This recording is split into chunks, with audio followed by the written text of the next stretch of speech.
사랑합니다. 우리 모두는 리더를 경험한 적이 있을 것입니다. 지금 리더이신 분도 계실 거고요.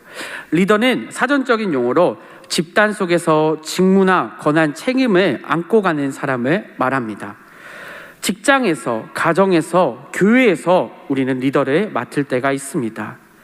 리더가 된다면 우리는 책임감이 따르기 때문에 그 일을 끝까지 완수하려고 합니다. 리더가 팀을 잘 이끌지 못한다면, 결과가 좋지 않다면 그 책임에 대한 질타를 받을 수도 있게 됩니다. 우리는 우리의 리더 되신 분이 먼저 있습니다. 바로 하나님이십니다. 우리는 그 하나님을 따르고 하나님께 믿고 모든 것을 의지하며 순종하며 살아가고 있습니까? 우리의 인생이 짧다는 것은 인정하지만 그 짧은 인생을 정말 진심으로 하나님께 드리며 살고 있습니까? 하나님의 뜻을 바라보며 살아가고 있습니까? 다니엘서를 묵상하며 말씀을 나누면서 정말 너무나도 감사하고 기뻐했습니다.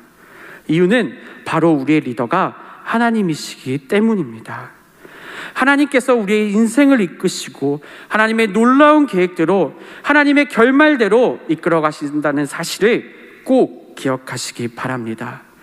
궁극적으로 다니엘서의 주제인 하나님 나라를 우리에게 허락하시고 하나님 나라로 이끄신다는 사실 또한 잊지 말고 꼭 기억하시기 원합니다. 오늘 본문 말씀을 통해 하나님의 놀라운 계획과 다니엘을 통해 보여주신 그 환상이 성취되고 이루어지는 사실을 보며 우리가 그 의미를 다시 한번 마음에 새기는 귀한 시간 되기를 바랍니다. 우리는 7장에서 다니엘이 직접 본 환상에 대해서 지난번에 살펴보았습니다. 네 짐승에 관한 이야기를 다루었었는데요. 그때는 바벨론의 마지막 왕 벨사살 왕 원년이었습니다. 오늘 본문은 그로 시간이 지나서 2년 후에 벨사살 왕 3년에 다니엘은 다시 한번 환상을 보게 되었습니다. 오늘 본문이 바로 우리가 읽은 본문인데요. 다니엘은 그 환상 중에 순양과 순염소를 보게 됩니다. 이 환상은 바로 메대와 바사 그리고 헬라 제국을 나타냅니다. 앞에서 다니엘이 네 짐승의 환상을 보게 되었을 때도 메대와 바사, 헬라 제국이 등장했습니다. 메대와 바사는 곰으로 나타났고요, 헬라는 표범으로 그려졌습니다.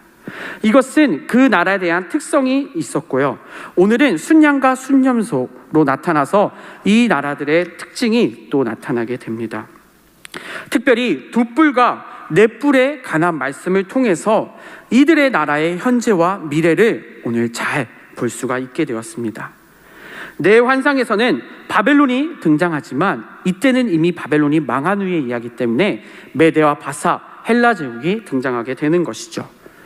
순양은 앞서서 말씀드린 것처럼 메대와 바사를 의미하는데요, 메대와 바사는 한 나라가 아니고 두 나라가 연합한 연합 제국입니다. 이 나라들이 바벨론을 무너뜨리고 왕국을 세우게 된 것이죠.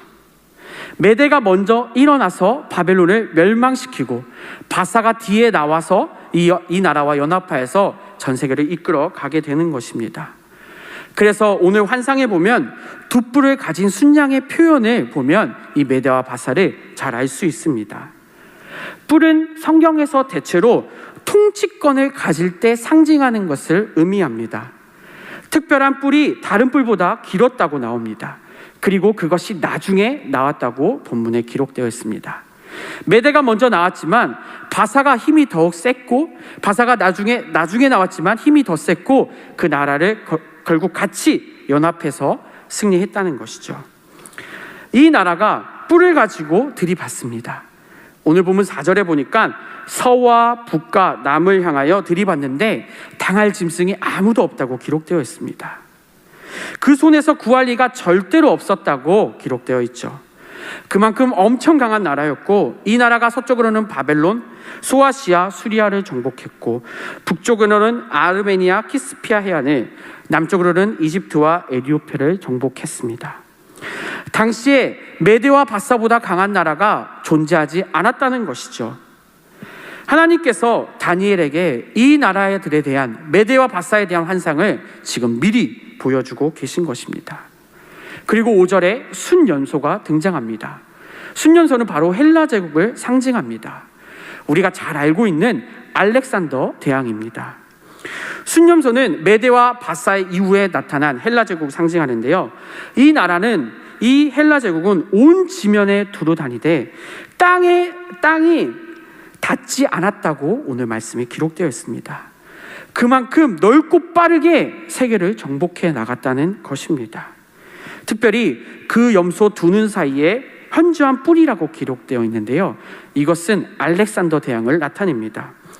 알렉산더 대왕은 24살에 왕이 되어서 32살에 죽게 됩니다. 그러면 8년의 기간을 통치를 했는데요. 이 8년의 기간 동안 말도 안 되는 땅을 정복해 나갔다는 것이죠. 그의 유명한 일화가 있습니다. 그는 자신의 눈에 보이는 땅을 다 정복했다고 나와 있습니다. 후에 더 이상 정복할 땅이 보이지 않아서 불평했다는 그 말도 안 되는 일화가 들려지기까지 합니다. 그만큼 알렉산더는 엄청난 힘이 있었고 땅을 순식간에 정복했다는 것입니다. 하지만 알렉산더가 죽은 이후에 후계자들의 싸움이 있었고 결국 이 헬라 제국은 네 나라로 쪼개어지게 됩니다. 그래서 오늘 본문에 네 뿔이 등장하게 되죠. 결국 강하고 정말 누구도 승리할 수 없을 것 같던 메대와 바사가 있었고요.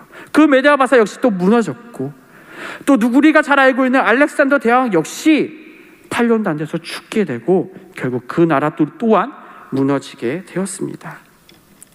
다니엘서를 보면 참 느끼는 것이 많습니다. 역사는 결코 인간이 만들어 가신 것이 아니라는 것을 우리는 알게 되어지는 것이죠. 아무리 우리가 봤을 때 강한 사람이 나라를 세워가고 정복해서 세상을 넓혀가도 결국 그 모든 것은 다 하나님 아래에 속해 있다는 것입니다. 지금까지 우리가 본 환상의 내용은 우리는 이미 역사책을 통해 다 배웠습니다. 세계사를 통해 하나님께서 이미 이 세상의 주인임을 우리는 알고 있다는 것입니다. 하나님은 역사의 주관자라는 사실을 우리가 다시 한번 깨닫고 그분 앞에 겸손하길 원합니다. 뿔들이 아무리 강력해 보여도, 그 큰 불이 아무리 강력해 보여도 결국 순식간에 사라지게 됩니다. 사탄 마귀는 영원할 수가 없습니다. 영원한 곳은 오직 하나님 나라밖에 없습니다. 앞으로의 역사 또한 마찬가지입니다. 이미 하나님께서는 이 역사를 드러내셨고 이 역사를 계속 쓰여나갈 것을 우리는 믿기 바랍니다. 그렇다면 우리가 앞으로 해야 할 일이 무엇일까요? 우리는 단지 그 하나님을, 섭리를 이끌어 가신 하나님께 겸손의 모습을 나타내고 하나님의 섭리 속에서 오직 하나님을 믿으며 하나님 나라를 준비해 나가야 하는 것입니다. 우리의 리더 대신 하나님을 따르며 더 온전히 하나님 나라를 준비하는 삶이 우리의 삶이 되기를 바랍니다. 다니엘에게 보여주신 환상은 단지 메대와 바사, 헬라 제국에서 끝나는 것이 아닙니다. 세계의 역사 가운데 이스라엘 역사를 또 보여주십니다. 8장부터는 언어가 히브리어로 쓰이게 됩니다. 1장, 2장, 4절까지 히브리어로 쓰이다가 2장 5절부터는 아람어로 쓰이게 되는데요. 이 아람어로 쓰이게 된 것은 바벨론의 역사를 설명하기 위해서 그렇게 쓰였습니다. 그렇다면 왜 8장부터 히브리어로 또 쓰이게 될까요? 바로 이스라엘 백성들, 유대인들에게 올바른 사실을 알려주기 위해서입니다. 바로 이스라엘 역사를 이때부터 쓰여 있기 때문이죠. 오늘 환상의 해석 중에서 한 뿔에서 작은 뿔이 나와 남편, 동편, 그 다음에 영화로운 땅을 향하여 커졌다고 말을 하고 있습니다. 이 영화로운 땅은 이스라엘 땅을 의미합니다. 이스라엘이 어떻게 됩니까? 뒤에는 너무 슬픈 이야기가 나오죠. 헬라 제국이 하늘 군대와 별들 중에 며칠 땅에 떨어뜨리고 짓밟았다고 10절에 써여 있습니다. 거룩한 군대, 거룩한 땅과 그 백성을 다 짓밟았다고 기록하고 있습니다. 나아가서 스스로 높아져서 군대의 주제를 대적하며 그에게 매일 드리는 제사까지 없앤다고 기록되어 있죠. 이것은 바로 안디오쿠스가 이스라엘을 짓밟는 사건을 나타내는 것입니다. 알렉산더가 죽고 네 나라로 쪼개지고 그 쪼개진 가운데 유대 땅을 침략해서 거룩한 백성, 이스라엘 백성을 공격하고 하나님을 대적하고 예배를 무너뜨리기 시작했다는 것이죠. 성전을 더럽혔습니다. 그것이 바로 헬라 제국 중 안티오쿠스 이스라엘 침략에 관한 사건 이야기입니다. 이 환상은 나중에 그대로 이루어지게 됩니다. 주전 171년 안티오쿠스가 유대 땅을 점령하게 되는 것이죠. 그가 예루살렘을 수중에 놓고 거룩한 백성 등 거룩한 땅을 짓밟고 성전의 제사를 폐하고 하나님을 섬기는 자리에 제우스 신상을 세우고 섬깁니다. 이 성전에서 이스라엘 백성들이 가장 싫어하는 돼지를 제물로 바치게 됩니다. 돼지는 성경에서 가장 부정한 짐승 가운데 하나입니다. 유대인에게는 부정한 돼지인 것이죠. 이것을 성전에 제물로 바쳤다는 것은 있을 수도 없는 일입니다. 안티오쿠스는 이렇게 성전을 짓밟고 더럽히고 제사를 없애버렸습니다. 14절에 보니까 이것을 2300 주야 중에 계속될 거라고 기록되어 있습니다. 이것은 6년 반 정도의 기간입니다. 사탄 마귀는 하나님의 역사를 없애려고 합니다. 하나님의 말씀을 없애려고 합니다. 예배의 자리를 없애려고 합니다. 매일 드리는 하나님의 나오는 그 자리를 없애려고 할 것이죠. 하나님의 진리를 파괴하려는 행동은 계속적으로 이루어진다는 것입니다. 사탄은 평안을 파괴하고 거룩한 백성을 짓누르고 억압하고 예배 자리를 무너뜨리려고 노력한다는 것이죠. 하지만 우리는 이 싸움의 결과를 잘 알고 있습니다. 하나님은 이후 예수 그리스도를 보내십니다. 예수 그리스도를 메시아로 보내주셨고 사탄의 세력은 결국 패망하게 되는 것이죠. 물론 지금도 사탄의 유혹과 핍박은 계속되어집니다. 하지만 주님께서 우리와 함께 하실 것을 분명히 약속하셨고 이미 승리는 이루어졌다는 것을 우리는 잘 알아야 합니다. 이 모든 역사를 다 하나님께서 주관하시기 때문입니다. 거룩한 백성의 승리는 이미 정해진 것이기에 하나님의 백성인 우리는 하나님 나라의 소망을 두고 끝까지 하나님만을 붙들기 원합니다. 15절부터는 다니엘이 을레강변에 있을 때 그리스도께서 가브리엘을 보내셔서 다니엘에게 오늘 앞에 본 환상의 뜻을 설명해 주십니다. 그리고 이 환상을 간직할 것을 명령하셨습니다. 여기서 우리가 봐야 할 것은 바로 다니엘의 태도입니다. 다니엘은 똑똑한 사람입니다. 다니엘은 환상을 해석할 줄 아는 아주 훌륭한 사람이죠. 그런데 다니엘은 여기서 태도가 다릅니다. 다니엘은 환상의 의미의 뜻을 알고자 하나님께 다시 묻습니다. 하나님께 이 환상의 뜻, 의미를 알려달라고 노력했다는 것이죠. 그때 하나님께서는 가브리엘을 보내주셨고 그 환상의 의미를 상세하게 가르쳐 주십니다. 다니엘같이 똑똑하고 정말 하나님의 환상을 해석하는 자도 가브리엘 도움 없이는 그 환상을 깨달을 수 없었기 때문이죠. 우리한테 비추어 볼까요? 우리 역시 하나님을 대할 때 성령님의 도우심을 통해서 그 의미를 바르게 깨달아야 한다는 것이죠. 내가 단순히 내 머리로 그 말씀의 의미를 찾으려고 하는 것이 아니라 날마다 기도하며 성령님께 구하며 성령님께 하나님의 의미를 우리가 알아가야 한다는 것이죠. 그래야만 하나님의 뜻을 우리가 온전히 알 수 있게 된다는 것이죠. 그렇다면 우리는 성령님의 깨달음에 의지하면서 정말 하나님 말씀 앞에 바로 서고 있습니까?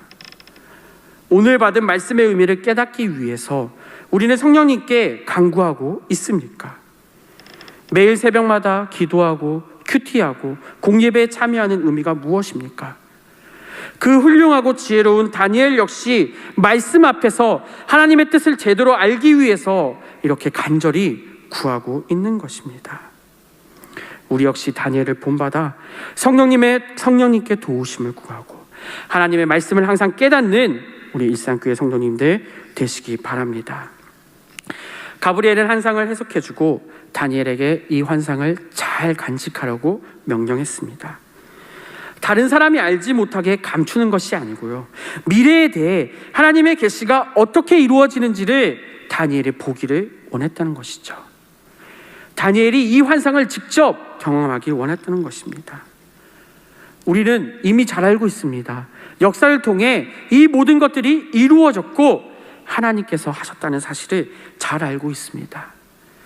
하나님의 놀라운 계획과 뜻이 정확히 이루어졌기 때문이죠. 하나님은 완벽하게 세상을 이끌어 가십니다. 그 하나님을 우리는 절대적으로 온전히 신뢰하기 원합니다. 하나님만이 온전히 하나님의 뜻대로 이 세상을 이끄시는 사실을 우리는 믿으시기 바랍니다. 우리는 후에 말씀을 보았기에 이 놀라운 성취를 알게 되었지만 다니엘은 어떠했을까요? 오늘 본문 27절에 보니까 환상으로 그는 놀랍게 되었고 지쳐서 여러 날을 움직일 수가 없었다고 기록되어 있습니다. 이 환상으로 다니엘은 큰 충격을 받게 된 것이죠. 결국 하나님께서 세상을 통치하신다는 이 환상을 다니엘에게도 큰 충격일 수밖에 없었던 것이니까요. 말씀을 맺겠습니다. 사랑하는 일산교회 성도님들, 다니엘서를 계속 보고 있는데요, 다니엘서를 통해 우리가 알 수 있는 것이 무엇입니까? 세상에 영원한 나라는 없습니다. 오직 영원한 나라는 하나님 나라 한 곳입니다. 특별히 하나님을 대적하는 나라, 하나님을 대적하는 사람은 망하고 맙니다. 우리가 깨달아야 할 것은 오직 하나님 나라만이 영원하고 그 하나님께 의뢰하고 하나님 안에서 온전히 붙들린 사람만이 하나님 앞에 바로 서 나아갈 수 있다는 사실을 기억해야 합니다. 그렇다면 우리는 어떻게 해야 할까요? 날마다 하나님 안에서 살아가는 방법밖에 없습니다. 그렇게 살아갈 때 세상은 사탄에 휘둘릴지라도 우리는 하나님 안에서 영원히 살 수 있게 되는 것입니다. 이것이 바로 믿는 자의 축복임을 깨닫고 그대로 사는 우리가 되기를 원합니다.